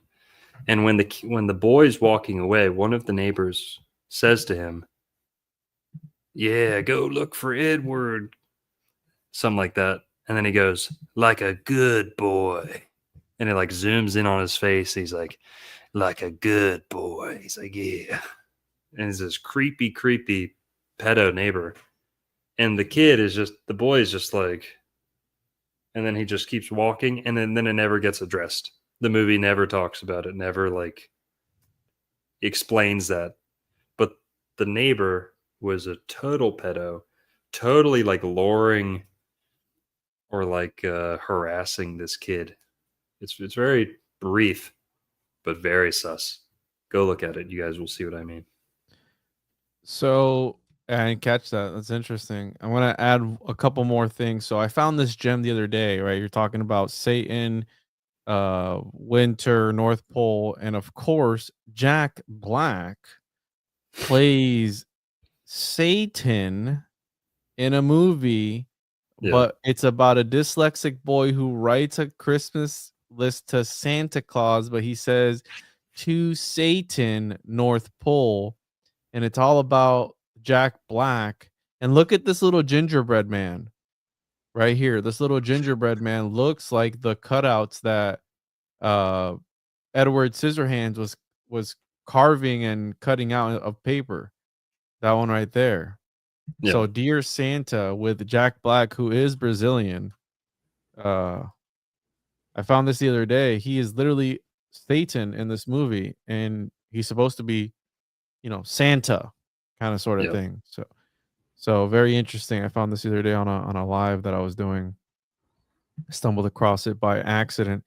But I wanted to add that and Saint Nick, Santa Nick, Satanic.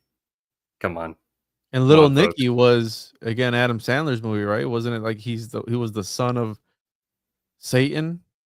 Lil Nicky? You ever seen that movie? No. Never seen that movie? No. But Nicolas Cage, he's a Capricorn too. Nicholas. Little Nicky with Adam Sandler. He is the son of Satan and an angel who is tasked with returning his two brothers to hell and preventing them from destroying the boundary between good and evil on earth. So damn. Maybe we should have an Adam Sandler superthon. Decode. Yeah. So last thing. Hedge magic. I know we were gonna bring this up. It was interesting because hedges are being trimmed in this particular movie. So hedge magic or hedge witchcraft is a branch of witchcraft that focuses on connecting with nature and the magical energies of the natural world, particularly the boundaries between the everyday world and other realms. And what's interesting about this particular sect of witchcraft that it's practiced by simple solitary practices and a deep connection to the land of its spirits. And apparently it's done by like outliers, hermits, people who live maybe in castles by themselves, right? Which is very much like Edward Scissorhands, where he is by himself, solitary and all these different things. So it's practiced by people. It's not part of a coven or a group of people. It's one practitioner. So it is an actual thing I didn't even know about until you were kidding about it. And I was like, that's kind of funny, bro. Hedge funds and all this other stuff. And then I looked it up and it turned out to be an actual thing. So, yeah. Edge. Again, I was talking about edge magic. No, I wasn't. Just kidding. I'm not going to Google that. Yeah. I'm not going to. My search history is already cooked as I'm definitely on some list somewhere, dude. I can't risk anymore. Yep. All right. Well, here, let's see a couple more tips. John Sup with $5. You owe me $250, bro. Flight of the Navigator, the Yearling. I don't know what that is. Thanks, the fuck John is Sup. that? Call Cali 305 at the 499. If Edward Scissorhands were Brazilian, he'd be cutting coupons instead of hedges. Because no hands doesn't mean no bargain. A master coin clipper. That's a good Oh, one. apparently it's a Adam Sandler movie. Flight of the Navigator. What? No. I don't know. The Yearling. I don't know. Don't know them. Well, here, Vehicular Alchemy with the 499 says the duality of Juan's shiny scalp and Longo's flowing locks has made me almost at to enlightenment. Thanks for the show, fellas. Be easy. Appreciate you, bro. Thank you for being here, dude. He always shows up, right? He's always in every stream. He's always tipping, always chatting. Yep, recently, up, yeah. Hell yeah. Very proud to have you. Vehicular Alchemy. This is a movie shot in Fort Lauderdale, partially. That's what he's talking about here. It's about a boy who gets abducted by aliens. Right here. Is it like is this like an A-list movie or is this like B-list, like crappy Netflix tier? No, it's Disney. Ooh, what? It was partially shot in Fort Lauderdale, Florida, and Norway, being co-produced by Viking. 1986. And it is a Walt Disney movie. Let's do it. There you go. Let me see if was the Zohan filmed in Florida. Please. No, none of it. Damn. You know they like their California, bro. It's the funniest movie. One of the funniest movies ever. The Zohan. Well, here. That's about it for us tonight. Edward Scissorhands in the books. Still hate it. Still sucks. Tim Burton's a perv. He's not Brazilian, but we're going to keep looking. See what we can turn up. So what's next? What are we going to do next? Are we going to do Zohar? Are we going to do this? Zohar. You said Zohar. Zohan. Who cares? Bass, bass. No, there's something to that. The Zohar and the Zohan. That's yeah. What do you want to do next? I don't know. We'll come up with it. All right. Well, hope everybody enjoyed this. This one was fun. This one was a fun one, even though the movie wasn't horrible. Wasn't the best. Wasn't horrible. How the hell Juan don't know how to say bass? You guys can suck my ass. How's that? How the hell don't you know how to use grammar, bro? Doctor. Oh, all right. Let's get the fuck out of here, dude. This is fun. Catch you guys next week. Thursday. Everyone have a good night. Peace. See ya. Bye. Wait, here. You gonna do the outro? No, we'll just end it. Fuck them. See ya. Yeah.